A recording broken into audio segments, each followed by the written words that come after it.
Hello बच्चों, let's read this question. This question says that in ECG ST segment is elevated in.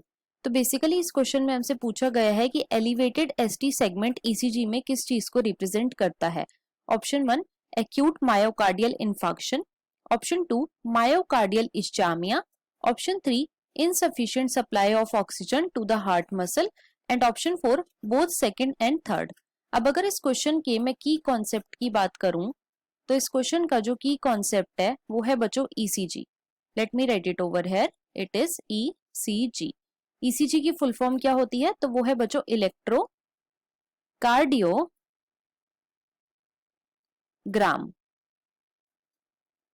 Right.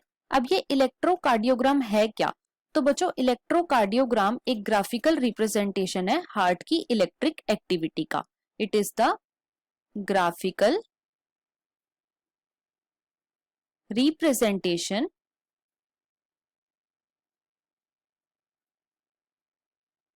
of heart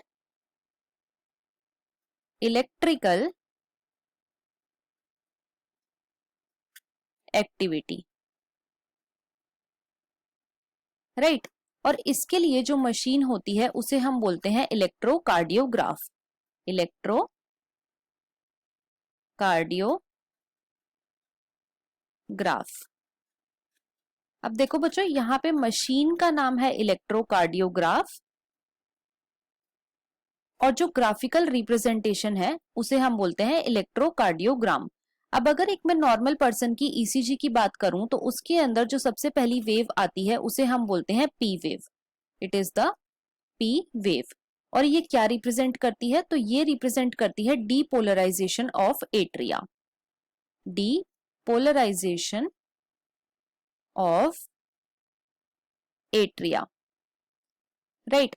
depolarisation का क्या मतलब होता है? तो डीपोलराइजेशन का मतलब होता है कि सोडियम का इनफ्लक्स हो गया. और डीपोलराइजेशन ऑफ एट्रिया के बाद बच्चों एट्रिया जो है वो कॉन्ट्रैक्ट करते हैं. मतलब कि सिस्टोल होता है ऑफ एट्रिया का. अब एट्रिया जो है वो कॉन्ट्रैक्ट कर गए मतलब कि ब्लड कहां पे जाएगा? तो ब्लड जाएगा वेंट्रिकल में. तो जो हमें नेक्स्ट वेव मिलती है वो हमें मिलती है बच्चों वेंट्रिकल की और उसे हम बोलते हैं QRS wave. QRS complex. It is the QRS complex. और ये क्या रिप्रेजेंट करता है? तो ये रिप्रेजेंट करता है depolarisation of ventricle. Depolarisation of ventricle. अब वेंट्रिकल का डीपोलराइजेशन हो गया तो वेंट्रिकल क्या होंगी? कॉन्ट्रैक्ट होंगी. Ventricle will contract. राइट. अब देखो वेंट्रिकल का डीपोलराइजेशन हुआ है तो उसका रीपोलराइजेशन भी तो होगा.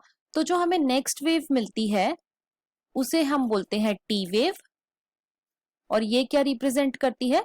तो ये रिप्रेजेंट करती है रीपोलराइजेशन ऑफ वेंट्रिकल. और यहां पे बच्चों जो वेंट्रिकुलर सिस्टोल होता है उसका एंड हो जाता है. अब देखो यहां पे ST वेव क्या रिप्रेजेंट कर रही है? ST वेव क्या रिप्रेजेंट कर रही है? तो ST वेव रिप्रेजेंट कर रही है बच्चों डीपोलराइजेशन और रीपोलराइजेशन के बीच का जो इंटरवल है. राइट. और जब कभी भी ST वेव में एलिवेशन आ जाए तो वो किस वजह से आता है? तो वो इस वजह से आता है कि जब भी कभी हार्ट की जो मसल्स हैं उनमें ब्लड का फ्लो नहीं हो, ब्लड का ब्लॉकेज हो जाए, ब्लड फ्लो की ब्लॉकेज हो जाए तो उसकी वजह से जो ST वेव है वो एलिवेट करती है. राइट. और इसी को ही हम बोलते हैं myocardial infarction. It is known as myocardial infarction. अब देखो क्वेश्चन में हमसे यही पूछा गया था कि अगर ECG में ST सेगमेंट एलिवेट हो जाए तो वो क्या रिप्रेजेंट करता है? तो वो रिप्रेजेंट करता है बच्चों एक्यूट मायोकार्डियल इंफार्क्शन को. अब हम अपने ऑप्शंस को चेक कर लेते हैं. ऑप्शन 1 में हमें गिवन है एक्यूट मायोकार्डियल इंफार्क्शन जो कि बिल्कुल करेक्ट है. ऑप्शन 2 में हमें गिवन है मायोकार्डियल इश्चामिया। तो बच्चों इसमें क्या होता है, इसमें जो है एसटी सेगमेंट का डिप्रेशन होता है, इसीलिए हमारा ऑप्शन नंबर 2 जो है वो इनकरेक्ट हो जाता है।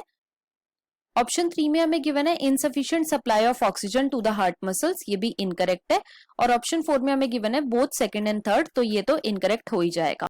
तो हमारा यहाँ पे जो फाइनल आंसर है वो है option number 1। So the final answer of this question is option number 1, that is acute myocardial infarction. I hope you understood it well. Best of luck.